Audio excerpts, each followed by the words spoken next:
ब्लॉगरमध्ये आपलं सहर्ष आहात आणि आजचा माझा पूर्ण दिवस हा मी जाणार आहे तिकोना फोर्टवर. याला विठ्ठल असं फोर्ट बी म्हणलं जातं पहिल्या काळामध्ये. आणि हा जो फोर्ट आहे, हा जो किल्ला आहे, हा छत्रपती शिवाजी महाराजांच्या काळामध्ये सगळ्यात महत्त्वाचा किल्ला मानला जातो.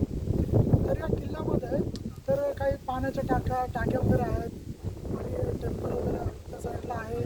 आणि सगळ्यात मेन गोष्ट म्हणजे आपण हा त्रिकोणी किल्ला आहे, म्हणून याला त्रिकोणी किल्ला असं म्हणलं जातं. जर तुम्ही पाहिलं तर वरून पावना डॅम वगैरे दिसतो. वरतून पाहिलं तर पावना डॅम वगैरे लेक आहे, ते सगळं विसर्जनासाठी आहे. तर जे नवीन वगैरे ट्रॅक करतात त्यासाठी हा एकदम उत्तम आणि एकदम बेस्ट किल्ला आहे. तर तुम्ही एकदा तिकोना किल्ल्यावर व्हिजिट करा आणि पहा. आता तसा पावसाळा वगैरे आता जून स्टार्ट झाला आहे, पावसाळा वगैरे स्टार्ट झाला आहे.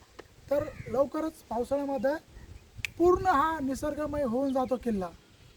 तर चला आपण पाहू किल्ल्यामध्ये.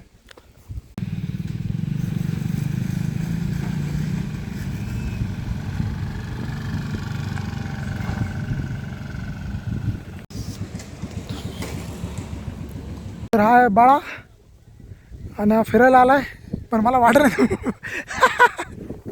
लोकेशन एकदम फर्स्ट क्लासमध्ये आहे. आपल्या तिकोना रोडला तर खाली पार्किंग आहे आणि पार्किंगसाठी ते तुम्ही स्टार्टिंगला जर थांबलात ना तर तिथे तुम्हाला पैसे वगैरे घेतील. इथे हॉटेल दुर्ग आहे, तर इथं फॅमिलीसाठी जी पार्किंग आहे ती फ्री आहे. तर आपली गाडी इथे लावा, इथे कॅम्पिंग वगैरे करू शकता. आणि इथून आपण आता स्टार्ट करूया वरती चढण्यासाठी.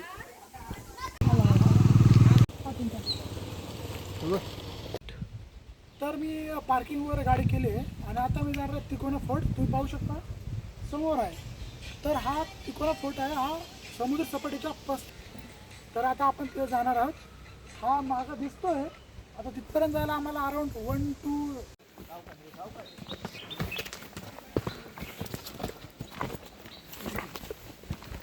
तर अराउंड मी 100-200 मीटरपर्यंत वरी चढलो असेल या 500 मीटरपर्यंत चढलो असेल. पण तुम्ही व्ह्यू पाहू शकता, पूर्ण थंडगार हवा येते आणि लोकेशन म्हणजे एकदम फर्स्ट क्लास. खाली आता लहान लहान घरं दिसायला लागली जरा जरा, आणखी वर जायचं बाकी आहे.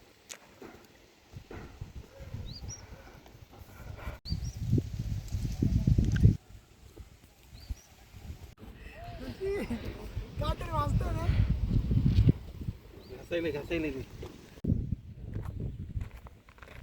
तर आपण जसं वरती आलोत ना तर या निसर्ग आणखी खोलतोय, आणखी दाखवतोय की आणखी काय काय लपलेलं आहे निसर्गामध्ये. तर तुम्ही पाहू शकता जस्ट एक्झॅक्ट समोर माझे डोंगर 1, 2, 3 तिन्ही पण आहेत. आणि मेन म्हणजे हा तिकोना त्यावरच नाव पडलं, हा त्रिकोणी आहे पूर्ण. ठीक आहे, तिन्ही कोणाला भोवळलेला आहे. चला आता जरासा वरती जाऊया. सलग 1 तासानंतर, 1 तास जेव्हा तुम्ही चलताना जेव्हा तुम्ही डोंगर पूर्ण अर्ध्यापर्यंत चढता तुम्ही पूर्ण घामासुका होणार. ठीक आहे, पण ह्या घामाचं फळ जे आहे ते तुम्हाला बाकीचा निसर्ग पाहिल्यावर कळेल. तर 1 तास चाललो, घामासुका झालं पूर्ण, पण तुम्ही मागं पहा माझ्या एकदम उंच आहे मी. थोडंसं 10-15 मिनटाच्या अंतरावर बाकी आहे आणखी. तर मी पोहोचेल आता 10 मिनिटात, पण तुम्ही निसर्ग पहा माझ्या मागे.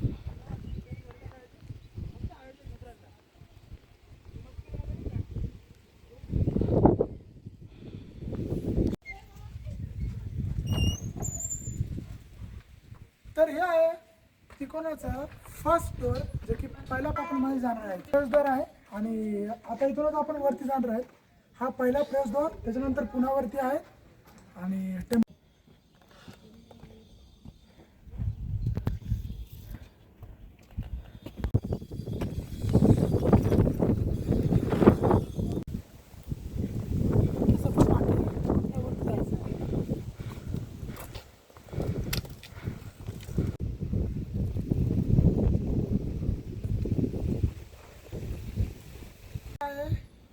तर गाईस हा आहे लास्ट बालेचा दरवाजा. तर हा लास्ट याच्यावरती डायरेक्ट आपला गड चालू होतो स्टार्टिंग. तर इथून आपण वरती जाणार आहे. आता वरती आलो मी, पण पुन्हा घामासोकळ झालो आहे. पण आणखी फक्त 5 ते 10 मिनिटामध्ये मॅक्स टू मॅक्स तर मी वरती राहील, जे की थेट गडावर असेल. फक्त 5 मिनिटाचा आणखी रस्ता आहे वरती जायचा. थोडासा मुश्किल आहे कारण की शिड्यावर व्यवस्थित नाही आहेत आणि त्याचं बांधकाम वगैरे चालू आहे. तर तुम्ही थोडंसं लक्ष द्या आणि थोडंसं व्यवस्थित चला बस, आणि वरती सेफ्टीनं आपण पोहोचू शकतो. तर मी वरती आलो आहे आणि पुरा तिकोना फोर्टच्या वरती आहे.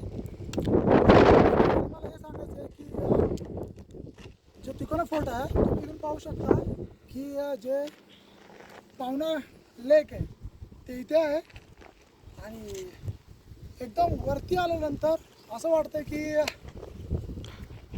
काहीतरी हासिल केलं आणि निसर्गाचा पूर्ण व्ह्यू घेतला आम्ही. बस वरती येण्यासाठी फक्त पाण्याच्या 2 बॉटला तुम्ही कॅरी करा आणि 1.5 तास तुम्हाला वरती यायसाठी लागतो. तर हे फायनल आहे, तुम्ही लक्षात ठेवा. 1.5 तास प्लस पाण्याची 2 बॉटल, शूज वगैरे व्यवस्थित पाहिजे कारण की रस्ता वगैरे सगळा खराब आहे आणि थोडंसं उतरता वेळेस थोडी प्रॉब्लेम येणार आहे कारण की डायरेक्ट शिड्या अशा आहेत. तर बस एवढंच. आणि आपला हा ब्लॉग फक्त एकदा खाली जाताना दाखवतो रस्ता कसा आहे.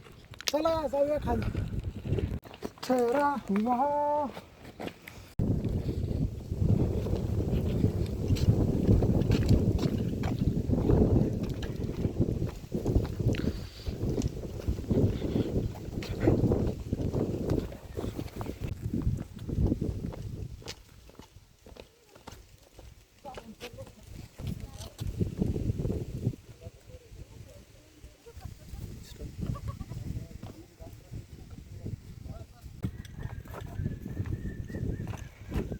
तर असं उतरायला लागतं.